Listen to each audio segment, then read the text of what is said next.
The road to WrestleMania has begun.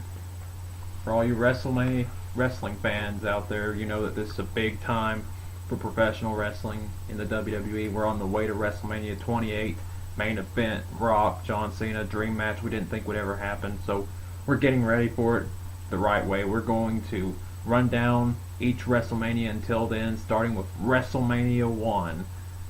Travis? This is the granddaddy of them all, the original WrestleMania. Oh, yeah. Not only was it the beginning of WrestleMania, but it was the beginning of a new age in professional wrestling. Where pop culture met wrestling. Where it was introduced to the world as a grand spectacle.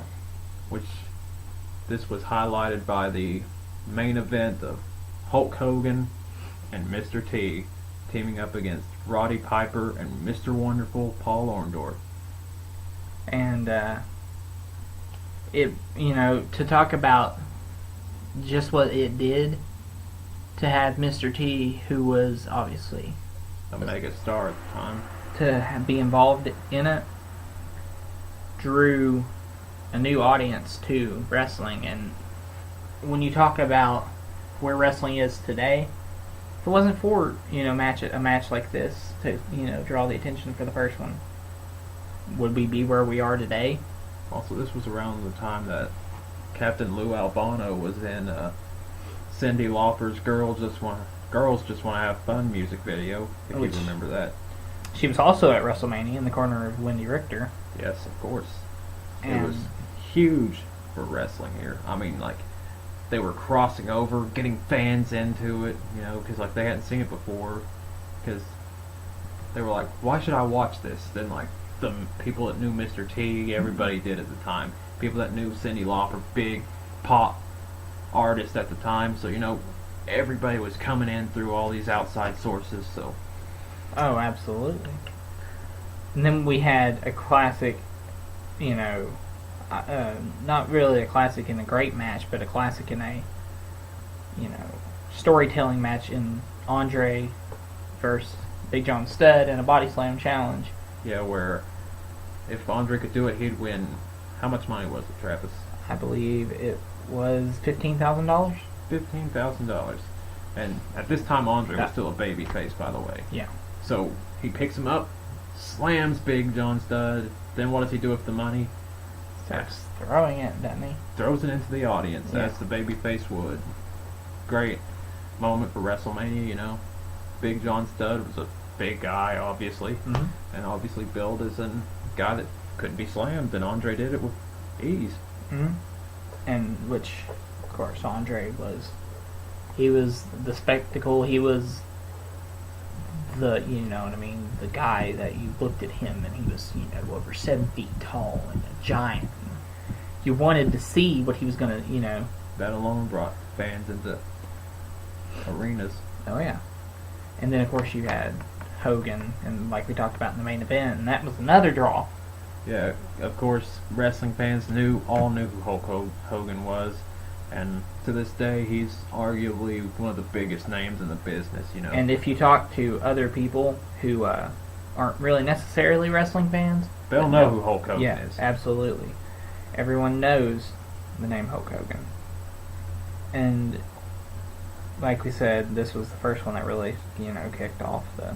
Of course, Hulk Hogan's impact is very easy. Hulkamania, that's where we get stuff like, say right now, Tim Tebow's real big. Tebow Mania. That stems off Hulkamania. And also Hulk Hogan kind of gave Tim Tebow the seal of approval. The Hogan seal. It's not really worth as much nowadays, but... But Hulk Hogan's always going to be an icon of the industry. Mr. T's involvement in WrestleMania helped make professional wrestling boom in the 80s. That's the one thing that the WWE or WWF has always had over WCW, or TNA or all these other companies. That big show feeling at WrestleMania. Oh, yeah.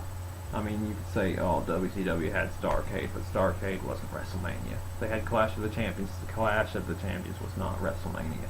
No. WrestleMania is the biggest show in professional wrestling. It's their Super Bowl. It's up there with the NBA All-Star Game, stuff like that, you know.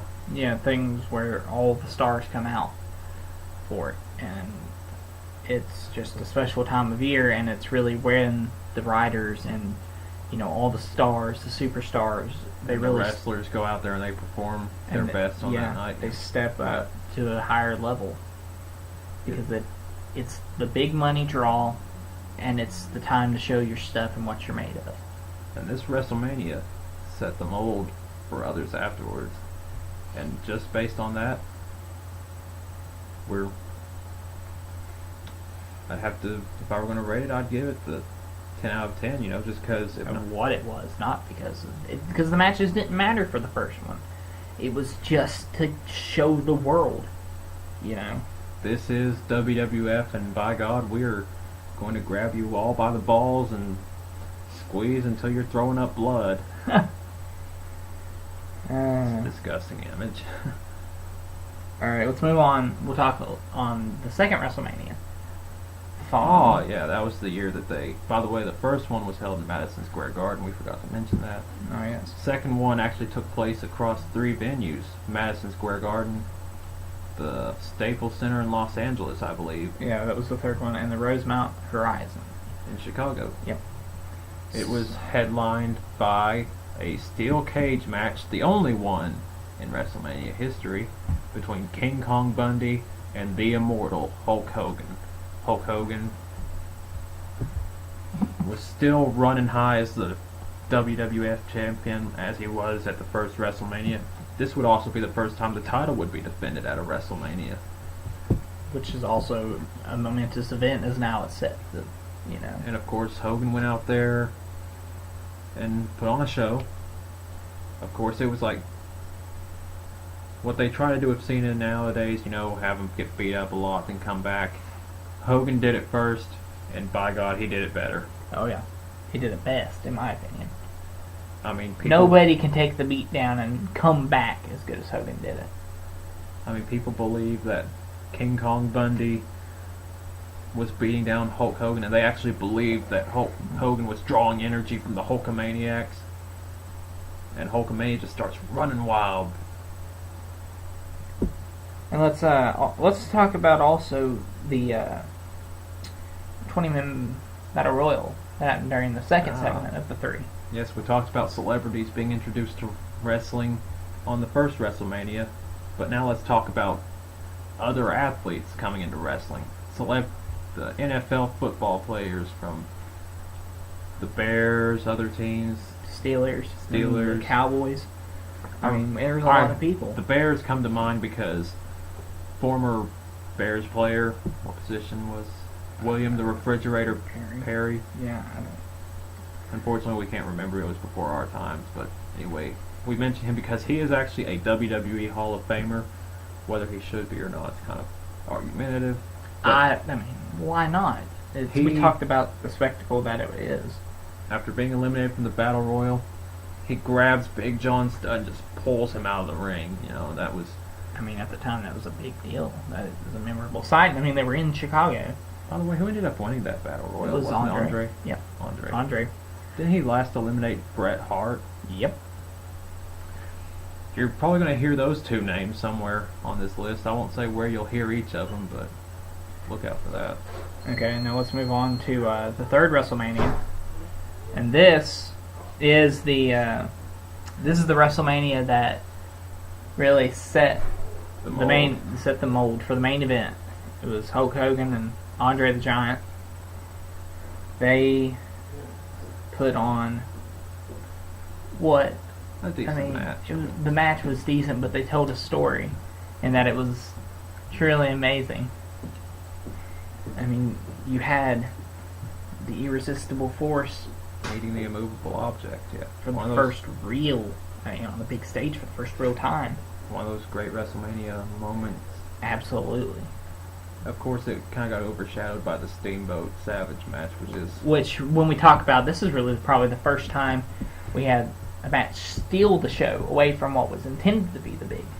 Of course, Savage was Steamboat. Not great workers. Oh, absolutely. Not taking away from them, but to say, they stole the show from what was supposed to be Hogan and Andre. And that's not necessarily a bad thing. That's a good thing that they, put on a clinic in what was an all-time great match. And this event happened in the Pontiac Silverdome, and this event, for years, was the largest indoor audience with over 93,000. Of course, that record was broken by the NBA All-Star Game recently. But, wrestling just shows, how much. That was a big moment for professional wrestling, and we're forgetting to mention the biggest moment out of the whole thing. When Hogan body slammed the undefeated Andre the Giant. Andre was undefeated throughout his career for like 15 years, undefeated. And Hogan finally body slammed him and leg dropped him. Oh, absolutely. And then you take that, that was one of the greatest rivalries of the time. You had, the Hulkamania, and you had, the undefeated Andre. And that's storytelling at its finest. Now we'll cover one more WrestleMania. Let's cover WrestleMania 4. That was the year of the tournament to crown the new WWF champion after the title was vacated. Which I personally enjoyed, having the tournament through the whole Mania. Personally, myself, I don't know how you feel about it. I don't know, the pretense of the title being vacated was kind of weird. Andre beat Hogan fair and square and was going to sell the belt to Ted DiBiase, funny enough. Yeah. Heck, he worked hard to win it, if he wants to sell it, by all means. Yeah, crazier things have happened. And plus it helped get DiBiase over as a heel. It's like, oh, he didn't win it, he bought it with his money, And at the time, nobody liked the $1 Million Man, buying because he was his way to victory. He acted like he was better than everybody, yeah. Yeah. And that's what made him great. Absolutely. All time. Great. And we won't, there was a lot of the tournament matches, but we saw a rematch between Hogan and Andre. Absolutely. Which ended in a double count out or DQ or something. I can't remember exactly. But yeah, it wasn't that iconic event. It wasn't WrestleMania 3. But we saw Savage win his first title at the end of the night. With the help of Hulk Hogan. Because the $1 Million Man was going to cheat his way to victory. Hogan through the crowd. The Mega Powers unite, man. And that's a momentous, occasion. Also in the history of wrestling is the Mega Powers. Agreed. Hulk Hogan and the Macho Man Randy Savage. When you talk about a story that ran for a long time, that team. They knew where they were going with it, and you'll find out where they went with it on our next Road to WrestleMania special. I'd like to thank you all for watching. Please like us on Facebook, subscribe to us on YouTube, comment, like us on YouTube, and we hope to have you all watch this next episode. And as always, it's a great day to be an Eagle. I just say that.